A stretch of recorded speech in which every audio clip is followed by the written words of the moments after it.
안녕하세요. 메디치 미디어 시청자 여러분. 오늘 강원국의 말하기 고충 상담소 시간입니다. 그런데 또 굉장히 특별한 분을 모셨어요. 일단 김대중 대통령과 노무현 대통령의 연설 비서관을 맡은 기록적, 문제적 작가 강원국 선생님만으로도 넘치는데 윤석열 대통령과 국힘의 간담을 서늘하게 하는 조국혁신당 현장의 대변인 강미정 선생님 두 분을 모셨습니다. 안녕하세요. 네, 안녕하십니까. 안녕하세요. 네, 안녕하세요. 네. 조국혁신당은 의석수도 12석이고 많다면 많고 적다면 적을 수 있는 의석수인데 다른 야당, 여당 의원분들 숫자랑 비교해 보면 조금 예, 하지만 전투력은 굉장히 높습니다. 네. 대변인단도 마찬가지예요. 네, 지금 네. 김보엽 대변인하고 바로 짝꿍처럼 네, 옆에서 네. 논평하고 네, 브리핑도 하고 네, 있습니다. 네, 네.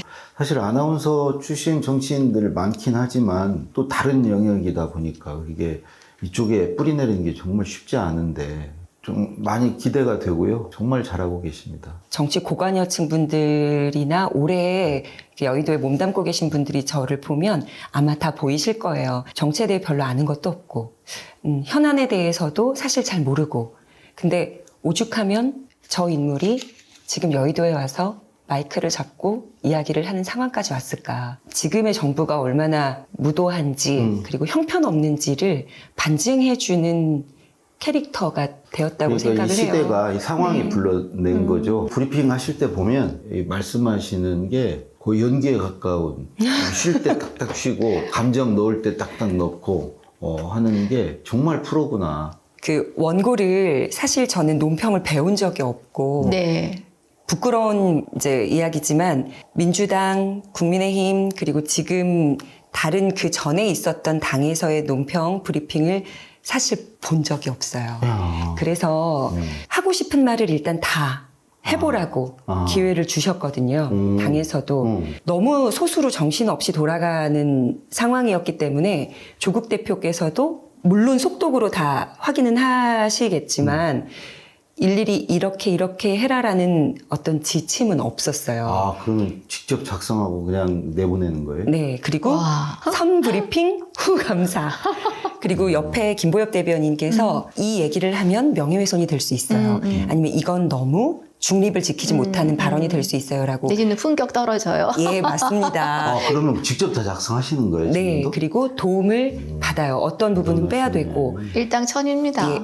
일단 쓰고 뒤에 감수를 받으시는구나. 네, 맞습니다. 아, 근데 저걸로 많이 돌더라고. 쇼컷인가? 그럼요. 쇼컷 예뻐. 응. 근데 이게 질문으로 이렇게 자꾸 물으면서 브리핑 하는 것도 참 잘하시고. 예. 부드럽게 가는데 마지막에 펀치라인을 탁 넣는 것도 기가 막히시고. 진짜 김보엽 수석 대변인이 이렇게 울었어요. 언론이 우리 강미정 대변인만 좋아한다고. 우리 강미정 대변인 브리핑을 많이 이미 들으시고 쇼까지 보신 거예요, 강 작가님이. 되게 많이 떠요. 아. 그 춘향인가 그것도 변사또도 뜨고. 아, 그것도 정말 비하인드 스토리가 있는데 메뉴가 뜬 거예요. 대통령실 그 홈페이지에 네. 김치찌개를 끓이는 방법에 대한 레시피가 뜨고 아, 그래요? 그리고 김치찌개와 계란말이만 먹었다고 이제 처음 기사에는 나왔는데 알고 기자들 봤더니 만찬에서 각 지역에 있는 특산물을 다 올려받았더라고요. 네, 뭐 양구, 멜론, 정말. 고창, 수박. 그래서 그걸 쭉 읽고 있다가 판소리가 생각이 나서 윤사또다 선배님. 그러니까 그 선배님은 일단 김보엽 대변인을 지칭합니다. 그래요, 그럼.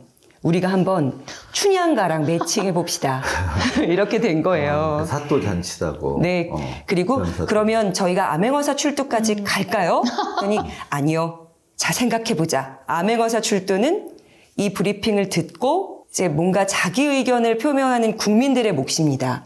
우리는 혼자서 완성하는 브리핑이 아니라 우리는 묻고 질문하고 현안에 대해 띄우면 국민 참여 브리핑처럼 네, 그렇게 해서 좀 호응을 얻을 수 있었던 거 아닌가라는 생각을 합니다. 오. 네. 우리 강 대변인은 강 작가님 책 보니까 안 읽으셨죠? 예, 맞습니다. 제가 지금 고백을 하자면 정말 부끄럽지만 삐뽀삐뽀 아이 응급 상황일 때 읽어야 되는 책. 내 아이 5세부터 7세까지 쑥쑥 큰다. 그런 식판에 담아야 되는 반찬 이런 것만 읽었어요. 그러니까 이제 면목 청와대도 없습니다. 이제 좀. 그 대통령의 글을 쓰는 사람이 있고 대통령의 말을 전하는 사람, 이제 대변인이 예. 있고 연설 비서관이 있잖아요. 저는 역량면에서는 뭐 대변인이 월등하다고 생각합니다. 네. 대변인은 임기응변 이 순발력도 있어야 되고 글도 써야 되고 또 이걸 표현도 잘 해야 되거든요. 그리고 또 답변도 잘해야 돼. 뭐 연설 비서관은 그냥 뒤에 앉아서 열심히 뭐 저는 늦게까지 쓰면 되는 일인데 대변인은 전혀 다르죠.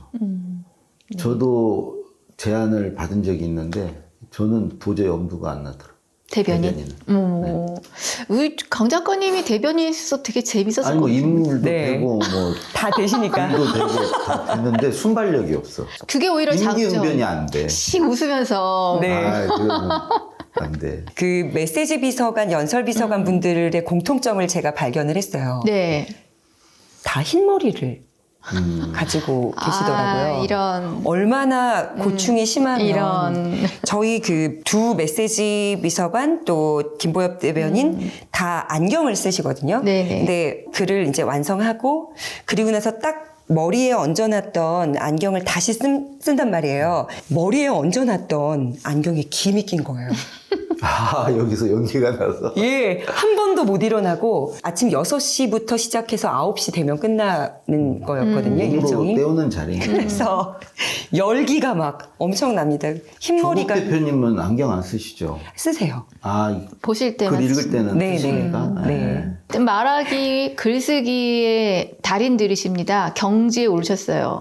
역대 대통령의 말하기, 그분들은 글쓰기 달인도 많으셨고 해서 굉장히 특징이 있는데 저는 윤석열 대통령은 사람의 마음을 호감을 갖고 듣게끔 해주는 무언가가 저한테는 없어. 미워해서 그래요. 그런 걸까요? 아, 역겹죠? 그 미워해서. 아니 이상해요. 그냥 말이 이상해. 그렇게 얘기하지 마시고 우리 강 작가님 보시기에는 어떠세요?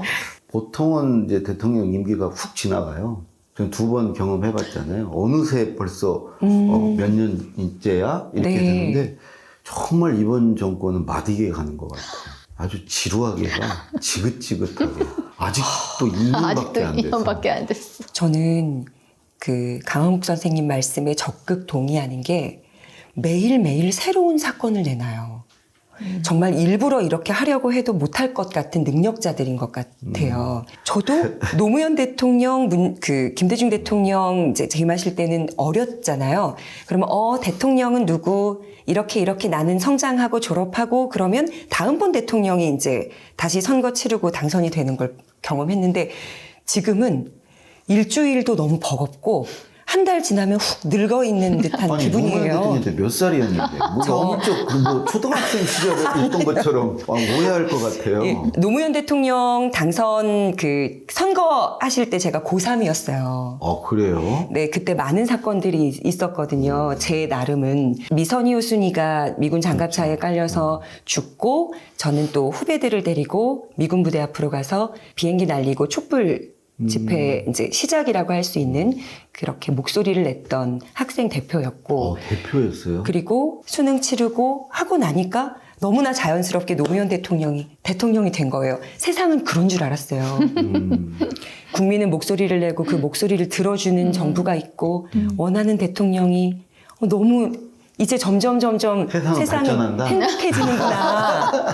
왜냐면 그 전에 김대중 대통령이 재임을 하셨었잖아요. 근데 그건 아니더라고요. 지금 보니까. 지금 대통령님 문제는 이 언어가 그러니까 사적인 언어, 공적인 언어가 있지 않습니까? 우리도 집에서 뭐 찍고 까불다가 이제 공적인 자리 나오면 태도를 바꾸고. 그쵸? 근데 이분은 이제 그 대통령 되기 전까지 본인도 이제 말을 잘하신다고 생각을 하고 주변에서도 막 그렇게 축켜 세우고 그런 분위기에서 말을 많이 하면서 우리 말을 즐기는 스타일. 이제 전두환 형이죠. 그렇게 해서 막 살다 오셨는데 사실 검찰에 계실 때까지도 사적인 언어가 통했어요. 네. 밀실의 언어가 통하는 직역이기 때문에 그렇게 살아도 됐어요. 폭탄 좀 마시면서 우리가 남이가 하면서 이렇게 하면 됐는데 이제 대통령 되면서는 이제 그 밀실에서 나왔잖아요. 광장으로 나오셨는데 여전히 사적인 언어의 연장선상에서 이 공적인 언어를 하려는 노력조차 보이질 않고요. 그러니까 이제 최병 사건도 사실은 그 연장선이에요. 옛날에 하는 버릇 그대로 전화에다 대고 격노하고. 아니, 자기가 대통령이 됐다는 걸 이제 망각하고 계신 건지, 바이든도 마찬가지입니다. 네. 옛날에 그냥 뭐, 바이든 이거 욕하듯이 그냥 했던 거예요, 계속. 그걸 계속 하고 있어요. 또 하나는 모든 게 지금 이제 그 진실을 밝히느냐, 가리느냐, 감추느냐의 문제거든요. 네. 최혜병 사건도 그렇고, 그 명품 백도 그렇고, 네. 모든 게 그렇습니다. 지금 진실이 있어요. 근데 이제 한쪽에서는 그걸 밝히려고 그러고 한쪽에서는 감추려고 그러는데 이분이 또 이분을 모시는 분들이 이제 검사 시절에 그런 걸 다 감출 수 있었어요. 심지어 없던 사실도 만들어낼 수 그쵸. 있었어요. 그렇게 쭉 살아왔어. 네. 그러니까 지금도 그렇게 생각하시는 것 같아. 얼마든지 묻을 수 있고 할 수 있다고 생각을 하는데 국민을 정말 너무 바보로 하는 네. 거예요. 네. 검찰을 있을 때는 통했겠죠, 그게. 근데 더 이상 안 통하거든요. 공인 대통령으로서는 그거 계속하면 끝은 자명해요. 근데 그걸 지금 모르시는 것 같아. 자유롭게, 자유분방하게, 자의적으로 그냥 말씀하시는 거예요. 의전을 항상 받기만 하다 보니까 예. 대통령이라는 자리는 우리나라 최고 통수권자인 건 맞지만 국민 앞에 공개적으로 모습을 드러낼 때는 5천만 국민에 대한 의전이 필요하다고도 생각하거든요. 그렇죠. 근데 국민을 의전할 마음의 준비가 안 된 분인 것 같아요. 준비 안 됐으면 그럴 마음도 없어요. 지금. 그치. 그러고 싶지도 않아요. 오죽하면 김건희 여사가 이제 몰래 카메라에 찍혔다고 예. 그거 이제 영상 내리라고 했던 것에서 가래침을 뱉는 것처럼 그 앞에서 코를 푸는 장면이 연출이 됐단 말이죠. 이제 개의치 않고 국민을 편하게 생각한다. 아무리 긍정적으로 보려고 해도 그게 아니면 의식을 안 하는 거예요. 그 술집에서 만취된 상태로 부축을 받으면서 나오고 그런 게 사진에 찍히고 계속 그러지 않습니까? 안 고쳐지고. 첫 번째는 민주당이 더 심했잖아. 공격을 받거나 비난을 받거나 좀 교정을 부탁받으면 예. 나오는 이야기는 옛날엔 더 심했는데 그래서 전 정부 탓, 전 정부 욕, 자기가 받아들일 마음의 준비가 안 돼서 문제고요. 그 다음은 내가 말한 의도는 그게 아니었는데 알아듣는 사람들이 잘못 알아들어서 이게 오해를 샀다. 둘 다 일맥이 상통하네요, 지금. 예. 그래서 첫 번째는 나보다 더 누가 못했어라고 비난의 대상을 다른 쪽으로 이제 네. 전가시키는 네. 거고요. 또 하나는 못 알아들은 너희 잘못이야. 대통령과 대통령실과 정부는 잘 하려고 했으나 국민들에게 가 닿지 않은 게 문제다라고 심지어 이제 대국민 담화에서도 그때 얘기를 2주년 때 그랬죠. 했었죠. 그리고 아닌데 나 그런 적 없다. 오리발? 예, 이렇게 정리를 해보면 네. 되지 않을까라는 생각 듭니다. 뭐 어찌 보면 그냥 동물적이에요. 잘 못하고 있잖아요. 네. 그건 분명하잖아요. 8월 18일이 저는 그 민주당 전당대회 전당대회. 때문에 지금 최고위 출마하신 분들부터 굉장히 바쁘시거든요. 막 네. 그랬는데 사실 그날이 굉장히 의미 있는 날이더라고요. 원래 민주당이 그렇게 잡는 건지 모르겠는데 그날이 김대중 대통령 서거 15주기. 예. 그래서 일부러 그날로 전당대회를 잡으셨나? 그날 전당대회. 예. 그날 굉장히 중요한 날이에요. 강 작가님, 우리 대통령의 기억나는 말씀? 돌아가실 때 예. 그 책상 위에 이렇게 펴놓은 일기장에 맨 마지막 장에 한 문장을 써놓고 가셨어요. 인생은 아름답고 역사는 발전한다. 그렇게 한 문장을 쓰셨습니다. 저도 이제 이게 무슨 뜻인가. 제가 그냥 내린 결론은 참 행복하게 사셨구나, 이분이. 자기의 삶을 되돌아보면서 행복하게 잘 살았다. 이렇게 최종적으로 이렇게 생각을 하고 가셨구나. 그 행복은 어디에서 왔을까? 생각을 해보니까 세 가지야. 네. 평소에 제가 3년 동안 그 모시면서 계속 들었던 말 중에 답이 있었던 거예요. 첫 번째는 굉장히 그 낙관주의자입니다. 근데 근거 있는 낙관주의자예요. 이런 근거대로 우리가 해 나가면 미래가 밝다. 이런 쪽입니다. 그러니까 낙관주의자가 비관주의자에 비해서 모든 걸 이렇게 긍정적으로 보는 사람이 부정적으로 보는 사람보다 행복하겠죠. 네. 그렇죠? 일상적으로. 근데 그 낙관이 어디서 왔냐? 이분들 말씀만이 두 가지입니다. 하나는 국민에 대한 믿음입니다. 결국은 국민이 옳다.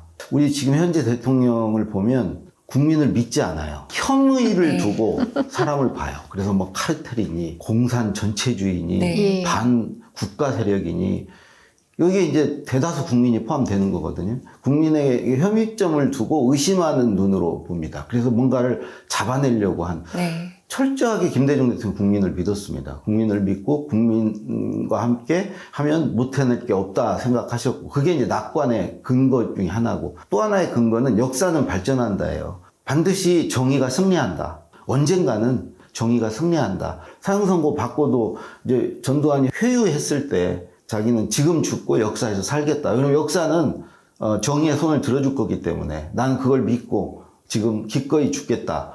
그래서 그 회유를 안 받아들이고, 두 번째는 이분이 늘 강조했으니까 토인비의 그 인류 역사는, 인류는 이 세 가지에 의해서 발전해 왔다. 첫 번째가 역경, 두 번째가 결핍, 세 번째가 천적이거든요. 예. 이 얘기를 정말 많이 하셨어요. 이게 없었으면 인류는 발전하지 못해. 근데 이게 자기에 대한 얘기야. 자기가 역경, 고난, 시련을 겪었고 네, 늘 결핍 상태에 있었고 네. 그 다음에 천적이들이 있었어요. 네. 박정희라는 천적. 근데 그 세 개가 있었기 때문에 오늘의 자기가 있다고 생각을 하는 거예요. 근데 보통 사람은 다 피하려고 하는 그쵸, 것들이에요. 그쵸. 없었으면 하는 것들인데 이분은 오히려 고난이 오면은 왜 내게 고난이 오는지, 고난이 주는 의미가 있고 그걸 통해서 오히려 전화위복하고 오히려 자기를 단련하는 그런 기회로 늘 살아오셨거든요. 네. 위기는 한편으로 기회다 생각하고 그래서 IMF도 극복할 수 있었던 거예요. 네. 마지막 세 번째는 되게 아는 걸, 뭘 아는 거를 좋아합니다. 독서 좋아하고 공부 좋아하고 그리고 자기가 아는 것을 알려주는 걸 좋아해요. 남에게 이렇게 알려주는 거. 사람은 뭔가를 알았을 때 기분 좋잖아요. 그리고 뭔가 이렇게 남에게 알려주고 이렇게 공유해주고 남을 도울 때 또 기분 좋잖아요. 이분은 일상적으로 그렇게 사는 거예요. 그렇게 살아오신 거야. 행복하지 않을 수가 없었던 거예요. 그러니까 그걸 한 문장으로 딱 정리를 하신 거예요. 인생은 아름답고 그 고난으로 점철됐지만 그걸 극복해낸 자기 인생이 아름답고 네. 역사는 발전한다. 저는 그 말 듣고 위로가 됐거든요. 김대중 대통령 같은 경우는 지금까지 역대 대통령 돌아가신 분들 다 포함해서 선생님이라는 호칭이 붙는 유일한 맞아요. 분이라고 생각해요. 알려주는 걸 좋아해서 그래요. 선상님. 그 알려주는 걸. 근데 노무현 대통령이 똑같습니다. 다시는 김대중 대통령과 같은 분은 안 나올 거기 때문에 더 그립고 간절하고, 또 8월 18일은 이제 서거하신 날이라는 말씀 주셨는데 6월 10일은 이희호 여사님 또 돌아가신 날이었어요. 네, 네. 항상 의미 있는 날에 함께 기억되는 역사적인 분들이라는 네, 생각이 네. 듭니다. 그리고 아. 지금 대통령이랑은 또 차이가 배우자복이 있으셨던 것 같아요. 그러네. 정말 그러네. 예. 두 분 다. 네. 배우자복이 그렇죠. 있으셨죠. 그리고 이제 제가 이호 여사님 그 추도식 가서 영상 본 것 중에 가장 기억에 남는 게 이제 찬조 연설 하셨던 장면이에요. 내가 내 남편이 독재를 하게 될 경우 가장 먼저 앞장서서 그를 타도하겠다라는 네, 말씀하시더라고요. 네. 출마하셨을 때 그때요. 네. 맞아요. 지금의 작금의 대통령 부부와는 대비되는 모습이다.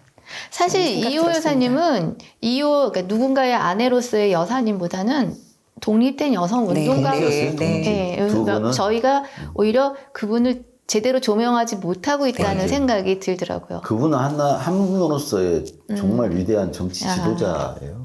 품격 있고 아름다운 글을 쓰고 싶다면 대통령의 글쓰기. 강미정 대변인이 말하는 주국 대표 말하기 특성은 이래요. 자, 흉을 좀 보호하셔야 돼요. 여기 오셨는데 흉 볼 수 있는 자리에 별로 없습니다. 시작을 한번 해봐도 될까요? 아, 해보십시오. 우선 정치에 입문하기 전엔 학자셨죠. 법학자셨죠. 예. 말하기를 상당히 잘하고 유능하다라는 생각을 저는 일단 합니다. 네. 왜냐하면 대비되는 인물이 또 있죠. 한동훈 전 위원장. 한동훈 전 위원장 얘기하는 걸 들어보고 조국 대표 이야기하는 걸 들어보면 확연한 차이를 아마 다들 느끼실 거예요. 어지러운 언사를 쓰면서 국민들 속을 뒤집어 놓는 인물이 있는가 하면 딱딱 끊어져 성조가 있어서 뭔가 이제 그만의 쪼가 이제 느껴지는 또 말하기법을 쓰는 분이 또 계시는 거죠. 조국 대표의 경우에는 완벽주의자적 성향을 가지고 있다는 생각을 합니다. 이거 지금 흉보시는 거죠? 네, 네, 네. 왜냐면 이제 뭐 연설문이나 메시지를 다 이제 쓰고 대표께 드리잖아요. 당신이 써서 바로 즉흥적으로 하시는 경우들이 더 많지만 속독법을 하시는지 엄청 빨리 읽고 펜으로 쭉쭉쭉 그어서 다시 넘겨주세요. 그걸 휴대전화로 이제 서로 보내기가 아이 답답하다 하면 당사가 좁았으니까 2걸음이면 이제 대변인실로 오실 수 있거든요. 와보셔서 아시죠? 그러면 이거 고치라고 주십니다. 그럼 이제 상처를 받는 사람들이 생겨요. 질문을 근데 대표님 이 부분은 이렇게 바꾸시려는 이유가 있나요? 하고 물어보면 그때부터 교수 시절에 이제 학생들에게 가르침을 주셨던 습관이 남아서 귀에 이렇게 피가 계속 이제 듣는 거죠. 이제 다 듣고 눈빛으로 이해했다라고 일어나려고 이제 하면 이해했는지를 확인을 하십니다. 그 부분에 대한 이해도가 떨어진다. 그럼 다시 귀에서 피가 나는 거예요. 그럼 이제 그걸 두고 만신창이가 되어서 너덜너덜해. 예, 다시 와서 쓰기 시작했는데 그때부터 자신감이 떨어져요. 그렇지. 자신감이. 그거 정말 중요한 거야. 예. 그래서 이제 보통은 다 맡기려고 하시는데 그 부분 하나 있고 그리고 또 있어요. 이제 뉴스와 현안에 관심도가 높으세요. 와우. 나보다 먼저 알고, 많이 알고, 그래서 최악인데. 지난번 나 잊어먹은 거 다시 본인은 기억하고 있고, 새벽에 이 내용으로 한번 우리 이제 회의해보면 어떻겠느냐? 새벽에. 라는 메시지를 이제 전체 당선자 카톡방에다 올리신 거죠. 그럼 그땐 모든 당선자 후보들은 초긴장 상태이기 때문에 답을 해야 됩니다. 그 부분에 대해서 일단 피로도가 점점 쌓이다 보니까 의원이 되고 나서는 조금씩 발언을 하세요. 네. 우리 10시 이후에는 이거 올리지 않는 걸로 당원 당규에다가 정하는 건 어떻겠습니까? 이렇게 한두 분씩 올리시면 너무 재밌어. 다른 말은 못하지만 옆에서 이렇게 긍정의 막 끄덕거림을 하고 있는 거죠. 안 보실 때. 그 우리 조국 대표님 같이 이 실무도 가능하고 리더로서의 안목도 있고 이 두 가지를 다 겸비하기가 쉽지 않아요. 그야말로 이제 완벽하신 네. 케이스인데 아랫사람들이 주눅이 들고요. 그러면 실력 발휘가 안 되고 결국은 모든 것을 이제 대표님이 나중에 다 마무리를 다 하셔야 되고 짐작은 했습니다. 그러실 것 같아요. 내가 이렇게 뭐 키도 크시고 잘생기셨죠. 목소리 좋죠. 또 책 쓰는 거 보니까 글 잘 쓰시죠. 네. 이분의 말은 글에 가까운 말이에요. 예. 그냥 네. 말을 그대로 받다 적으면 글이 되는 분이거든요. 고칠 게 없는. 네. 진짜 군더더기가 김대중 없어. 대통령 말에. 이래 처음으로 지금 나온 분입니다. 그런 분. 네, 노무현 맞아요. 대통령 말도 글이 안 돼요. 고쳐야 돼요. 근데 요즘에 이렇게 뵈면은 저렇게 하면 지치지 않으실까? 언제까지 저러실 수 있을까? 제가 또 여기서 한 말씀 네. 이르자면 네. 조국 대표께서는 안 힘드신 것 같아요. 새벽에 일어나서 운동하고 새벽같이 이제 당사 지금은 이제 국회로 오시지만 그럼 또 아침 공부 시간이 일주일에 2번씩 있습니다. 아니 지금은 거의 지금 이제 일종의 마비 상태시기 때문에 그런 피로나 이런 거 못 느끼실 거예요. 그 나중에 네. 한 번에 옵니다.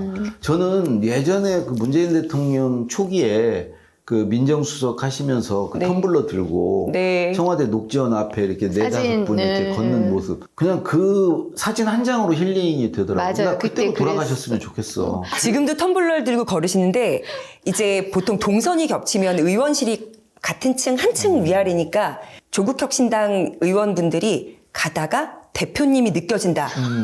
그럼 동선을 바꿔요. 안 좋은 기운이 이렇게 딱 오면은 이제 입법청문회가 과방위하고 법사위하고 있었기 때문에 박은정 의원, 이혜민 의원이 준비하느라고 한 3일 정도 밤을 샌 걸로 알고 있어요. 그래서 정말로 이렇게 식은땀을 흘리면서 시당대회 그 대기실에서 이렇게 기다리고 있어서 제가 대표님, 의원님들이 아프신 것 같습니다.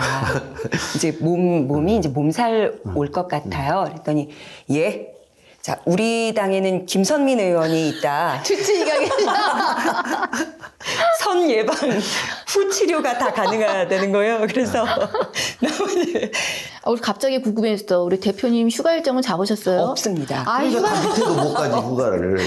주 대표님 저희 나오기로 하셨거든요. 아. 그때 저희가 저희는 휴가계 여기서 받아내겠습니다. 네, 저희 전당대회가 7월 20일이에요. 네, 그래서 네. 국민의힘보다는 3일 빠르고 또 민주당보다는 한 달 정도 빠릅니다. 네. 이 연륜에서 묻어나는 것이어서 그럴지 모르겠는데 황운하 원내대표께서는 아하. 편안한 말하기 방법을 가지고 계신 것 같아요. 위험을 감수하더라도 자연스럽게 넘어가세요. 아, 예. 굉장한 스킬. 네. 실제로 위기를 많이 당하셨지. 잔잔한 중에 막 한 방이 있는 그런데 그 듣는 사람만 알거든요. 해당자. 당사자만 알아요. 오. 근데 이제 국민들은 맞네, 자연스럽네 하고서는 편안하게 들을 수 있는 음색을 가지고 계신다. 그 다음에 박은정 의원님. 아니, 이분도 검사 출신이시잖아. 네. 근데 어쩜 저렇게 말하기가 달라. 그렇죠. 그래서 기본적인 소양의 차이라고 생각을 해요. 네. 네. 그리고 단전에서부터 나오는 강단 있는 한방들이 또 있죠. 한동훈 씨는 나 지금 깜짝 놀랐어. 특검이나 준비하시라. 막 이런 얘기를. 정말 평상시에는 잘 먹죠. 강 대변인님 몸 챙겨야 돼요. 예, 이런 사건 때문에 제가 좀 힘이 들고 이제 검사 탄핵도 신경이 많이 쓰입니다. 그건요. 둘 중에 하나가 죽어야 끝납니다. 우리가 죽을 순 없잖아요. 가루를 만들어야 돼요. 다음 주 수요일 박지원의 식탁에 나오십니다. 그분도. 내가 저게 아니라서 얼마나 다행인지 모르겠다. 이런 생각을 하죠. 신장식 의원은 별로입니까? 신장식 원내 대변인께서는 좋은 쪽으로의 프레임을 잘 만드는 분이에요. 뭔가 네이밍도 잘하고 센스 있고 그리고 어떻게 민심을 듣고 그걸 정리해서 간략하게 쉽게 풀어 설명해야 되는지를 잘 아시는 분이에요. 여러분, 꼭 세 분을 꼽자면 큰일 났다. 큰일 났어. 맞습니다. 얼마 다 안- 얘기 안 하면 이거. 얼마 안 남았어, 사실은. 그리고 김선민 의원님은 전달력이 아시죠? 저야 뭐. 제가 합리적인 사람이고 이런 것까지 왜 생각해야 되나 참 자괴감이 들긴 하지만 천공 얘기를 안 할 수가 없습니다. 뭐 이렇게 팍팍 비수꽂히는 말씀을 하시죠. 선수가 오셨으니까 메디치 미디어 긴급 브리핑. 네. 오늘 뭐 아침에 하셨던 것도 좋고 어제 것도 좋고 새 것도 좋아요. 한번 듣고 가야지. 제가 그 오세훈 서울시장이 태극기? 갑자기 그런 좋아요. 상황에 브리핑 어저께 네. 한 내용입니다. 네. 대형 태극기를 보고 애국심이 고양된다면 더 높게, 더 크게 설치하라. 이게 제목입니다. 그러니까 좀 반어적인 얘기긴 한데요. 이걸 다 하기는 시간이 네, 조금 네. 제가 꼭 하고 싶은 얘기. 이거는 유튜브니까 좀 자유롭게 언어를 하십시오. 단어를 선정해도 네, 되죠. 네. 정말로 이제 청와대 계셨던 분들도 계시고 이제 국회 출입했던 기자분들인데 지금 이제 조국혁신당 들어온 김보엽 수석 계시지만 기사 뜬 걸 볼 때마다 이걸 뭐라고 설명해야 될까요? 지랄이다. 그래서 이걸 연병이라고도 해요. 지랄도 풍년이다. 그래서 이제 이걸 어학사전에 찾아봅니다. 네. 있어서 쓰면 안 될까요? 안 돼요. 네. 품격이 떨어져요. 네. 연병이다. 네. 라는 말도 정말 지랄도 풍년이다. 환장하겠네. 옛날에 돌던 어떤 그 전염병으로 그 수식을 하는 표현들 많이 쓰세요. 이걸 못 쓰는데 우리는 어떤 단어로 윤석열 대통령을 표현해야 될까? 정치에는 잼병이다. 어저께 논평 중에 그 단어를 선택해서 썼습니다. 윤석열 대통령이 현안엔 관심도 없고 정책을 내는 데에는 잼병이니 오세훈 서울시장만이라도 정신 똑바로 차리세요. 이런 논평을 내는 거죠. 네. 정신 똑바로 차리세요. 정신 똑바로 차리세요. 안 그러면 같이 순잠조로 훅 갑니다. 이런 표현이고 또 평양시에 높게 이제 북한에서도 개항을 하잖아요. 우리가 북한과 동질성을 강조하기 위해서 광화문 광장에 100m 높이에 110억 원을 들여 태극기를 개항한다면 그 뜻을 받아들이는 거라면 우리는 반대한다. 네. 국민들이 그 거대한 태극기를 보고 애국심과 희생정신, 숭고한 그 희생정신을 기리는 게 아니거든요. 정말로 지금 딱 이제 뉴스에서 걱정거리다, 이거 대책 마련해야 된다라고 올라온 게 뭐냐면 폭우가 예상이 돼요. 예. 2022년에도 윤석열 대통령이 우산 쓰고 반지하 그 세 가족이 돌아가신 그 현장에 가서 여기서 그런 거야? 라고 얘기를 왜 못 나왔냐고 했던 거. 그리고 2023년에는 오송지하 참사가 정말 국민들 가슴을 아프게 했고 지금 빨리 행안위 소집해서 이상민 장관이 뭔가 컨트롤 타워 역할을 했었어야 되는데 그도 그걸 못해요. 윤석열 대통령 해외 순방 가서 나 들어간다고 뭐 크게 달라지겠어? 라는 취지의 말을 하면서 안 들어왔단 말이에요. 우크라이나를 갔어요. 그러니 올해에는 잘해라. 물막이 칸 공사가 얼마나 됐나 찾아봤더니 60%만 진행이 되고 40%는 그대로 남아있는 거예요. 고장만데. 네. 그러니까 2만 5천 가구의 그 수해 복구, 그러니까 미리 방지하는 시설들을 이제 정부에서, 그러니까 서울시에서 대책을 마련했어야 되는데 만 세대는 공사 못하고 있거든요. 그러면 계속 위험에 노출된 세대는 만 세대가 있는 거예요. 그러니까 그것도 제대로 다 처리 못하면서 110억 태극기를 단다니까 그러니까. 말이냐 방구냐. 예. 저는 둘 중에 하나라도 했으면 좋겠어. 뭐냐면 과정이 좀 그러더라도 결과가 좋던지 아니면 결과가 나쁘더라도 올바른 과정을 거치든지 이 둘 다 아니에요. 과정도 옳지 않고 결과도 안 좋아. 마음이 굉장히 떨렸지만 소통관에서 그 브리핑도 했어요. 자신 없으면 그냥 내려오세요. 이렇게까지 국민들이 힘든데 그 자리가 뭐라고 방탄할 여러 개 아직 장모님, 아내, 본인 그리고 본인이 이제 지켜주고 싶었던 검사 후배들 아직 처리 못한 일들이 있어서 그 일을 하기 위해서 대통령 자리에 있는 거라면 그냥 내려오세요. 어차피 임기 중이든 임기 끝난 후든 개헌해서 1년 단축하고 4년 채우고 내려오든 어떻든 간에 반드시 수사받고 그에 합당한 처벌을 받게 될 겁니다. 국민들의 시간을 뺏지 마시고 그냥 내려오세요. 그게 가장 지금 현명한 판단이 되지 않을까 처벌을 생각합니다. 받으면 안 내려오죠. 아, 유시민 작가님께서 퇴로를 열어주라 하셨죠. 퇴로 뒤에서 기다리고 있는 사람들이 있죠. 이제. 네. 대통령실 산하부처에서 던져서 내놓는 저출산 대책 저는 들을 때마다 제발 그만 좀 발표했으면 좋겠어요. 학사, 석사, 박사를 5.5년 안에 하겠다고 하지를 않나. 네. 여아를 조기에 입학시키겠다고 하지를 않나. 이게 도대체 어떤 국리를 하면 점프해서 거기까지 생각이 갈까 정말 너무 뇌가 궁금해. 이런 저급하고 손에 묻히기 힘든 일은 선생님이나 이사님께서 하시기가 조금 어려워서 제가 몰래 계산을 또 해봐요. 네. 천공 영상도 보고요. 5.5년으로 줄인다고 해서 왜 1년도 아니고 0.5년은 뭘까? 0.5. 그러면은 이제 6개월, 그러니까 한 학기를 붙인 거잖아요. 5.5년이면은 365일 곱하기 5.5 하면 2000. 아, 뭐야? 진짜요?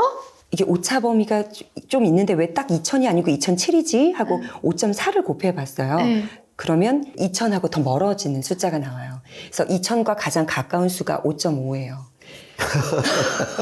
정말 이런 말씀 정말 저도 자괴감 드는데 그렇고요. 여아가 1년 네. 조기 입학할 경우에 네. 결혼 정년기가 됐을 때 서로 매력도가 상승하여서 출생률이 높아지는 데에 기여할 것이다라는 말도 안 되는 얘기는 여성을 출산하는 목적으로만 보는 그런 시각을 갖고 있는 정부 부처 기재부 산하의 그 민생 연구원들이 그런 생각을 하고 있다는 것에서 좀 많이 소름이 끼쳤고요.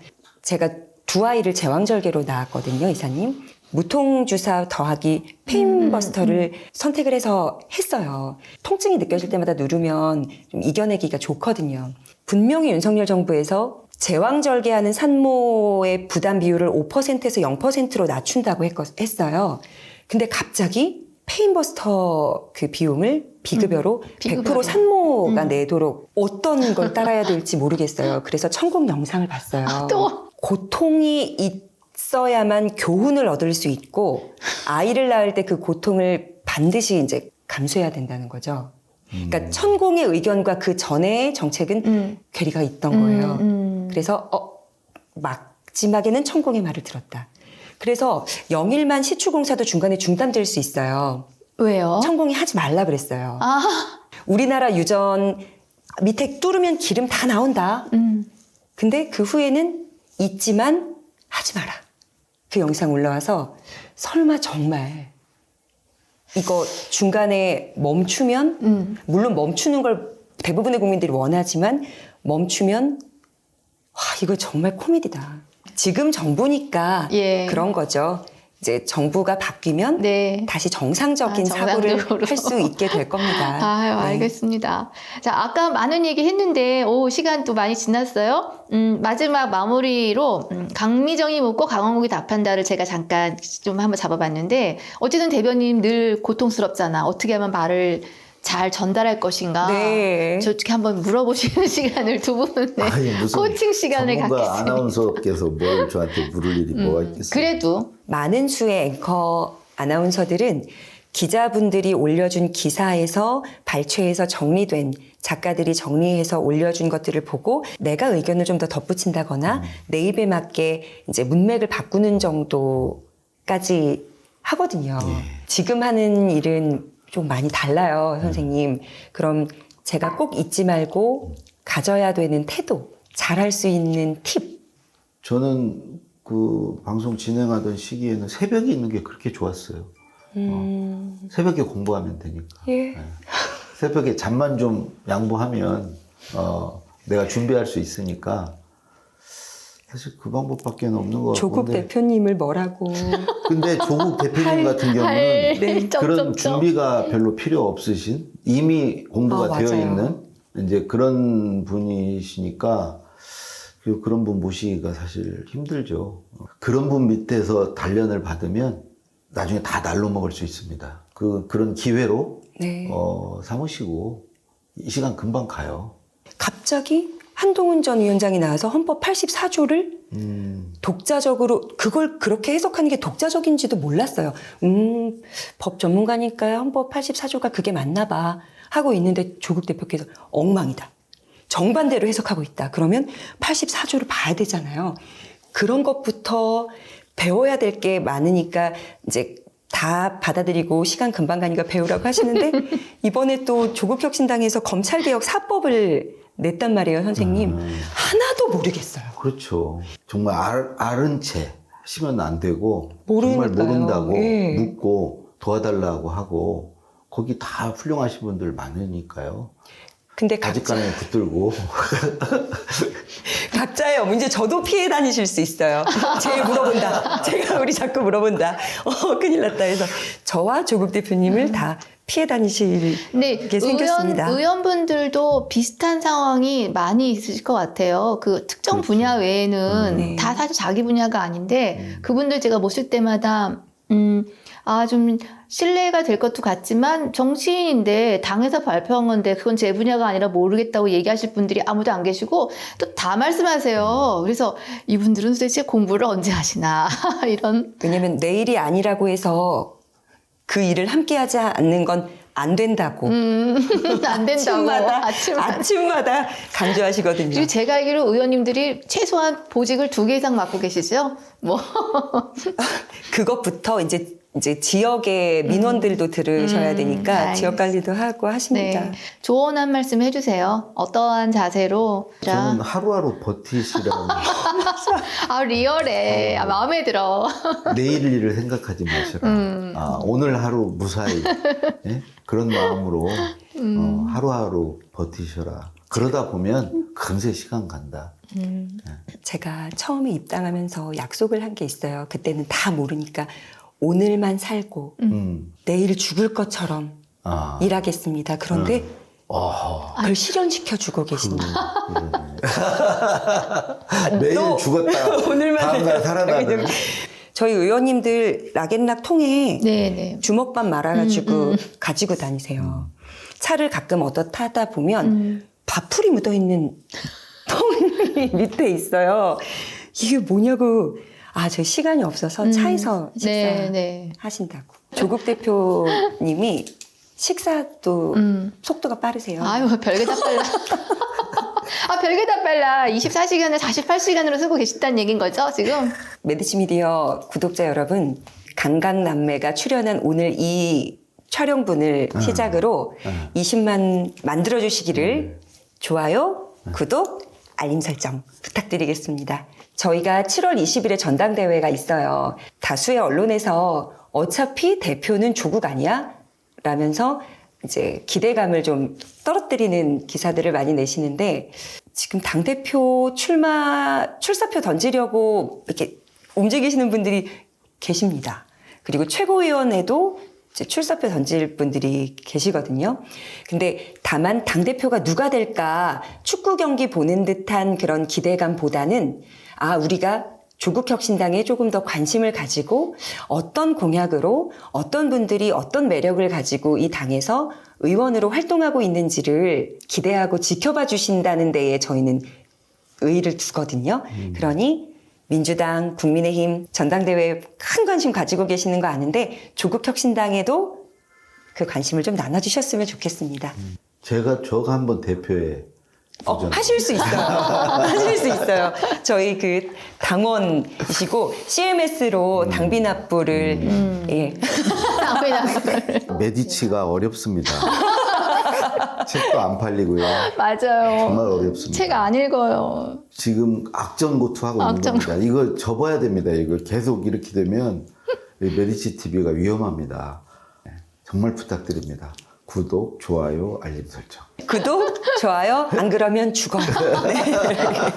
오늘도 특별한 분을 모셨습니다. 민주당의 원내대표 대변인을 맡고 계신 강의정 의원님이십니다. 안녕하세요. 안녕하세요. 네, 강 작가님 안녕하세요. 나오셨습니다. 네, 안녕하세요. 예, 지난번에 강 작가님을 했을 때 조국혁신당의 강미정 대변인을 모셨는데 네. 지금 정자로 끝나고 가나다로 강자로 시작하고. 가네요. 그러니까 제가 강씨고요. 네. 강가고 네.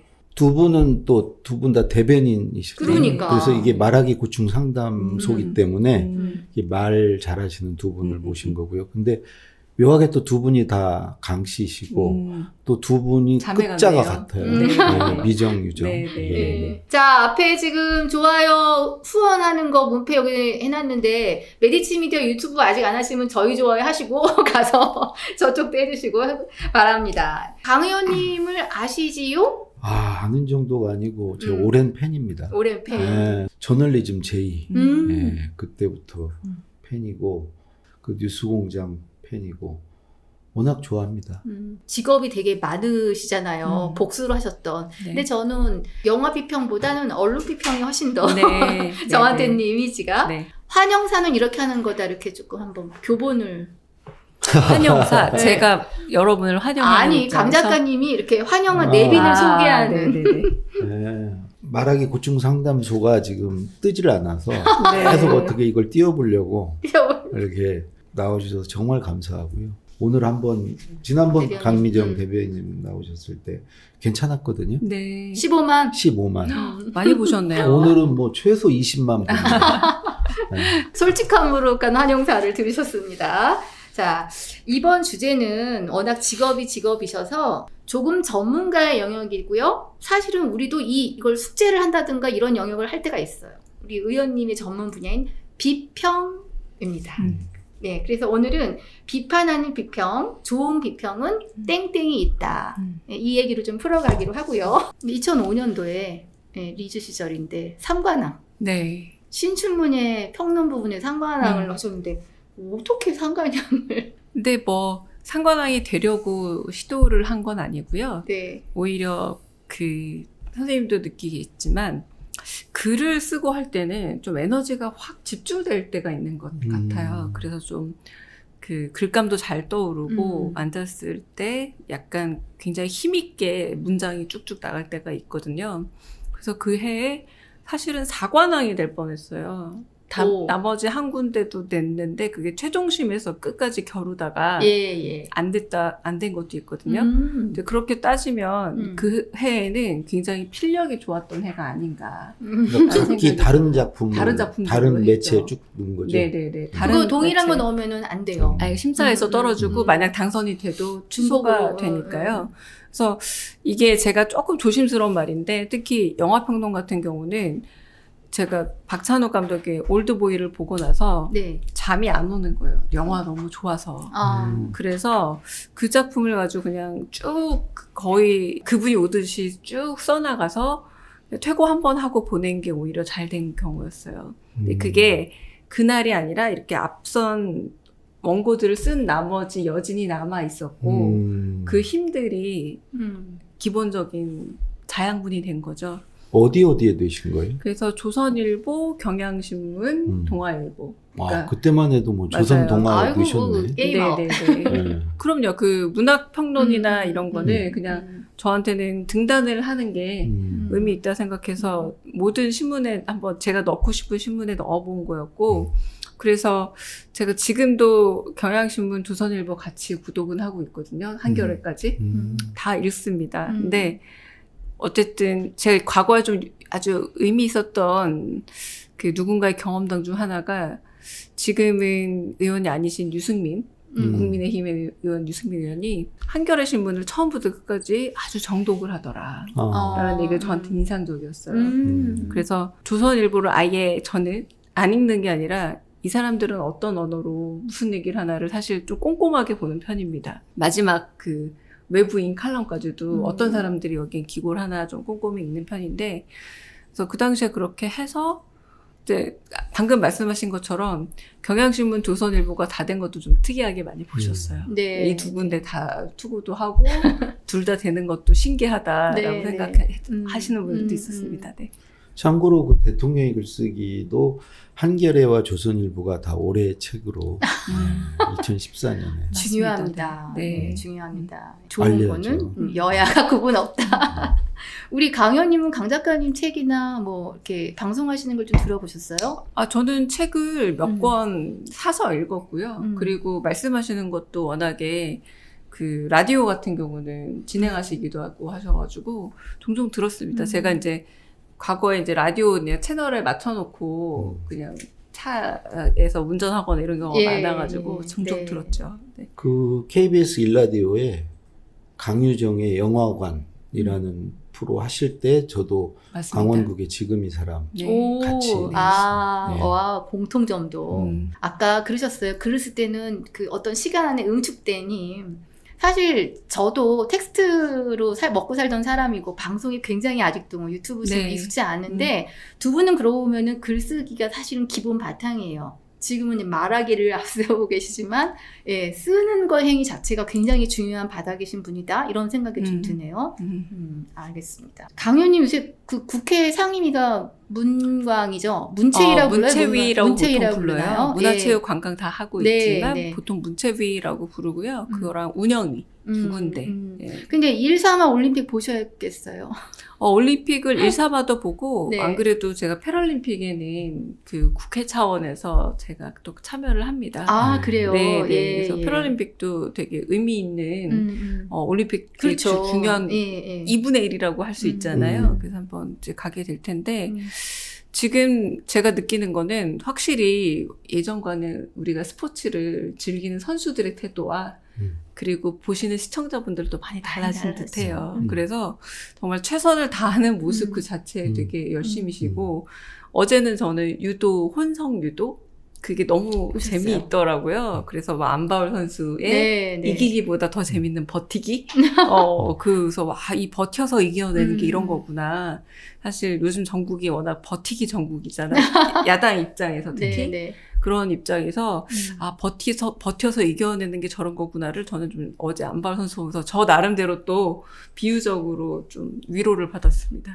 저는 순간적으로 뭘로 이긴 거지 했어요. 그리고 제가 다시 보고 찾아봤더니 그 지도의 개념, 네. 유도에서 지도가 일정 그러니까 반칙을 쓰는 순간 그게 쌓여서 지는 거잖아요. 반칙패. 그래서 그렇죠.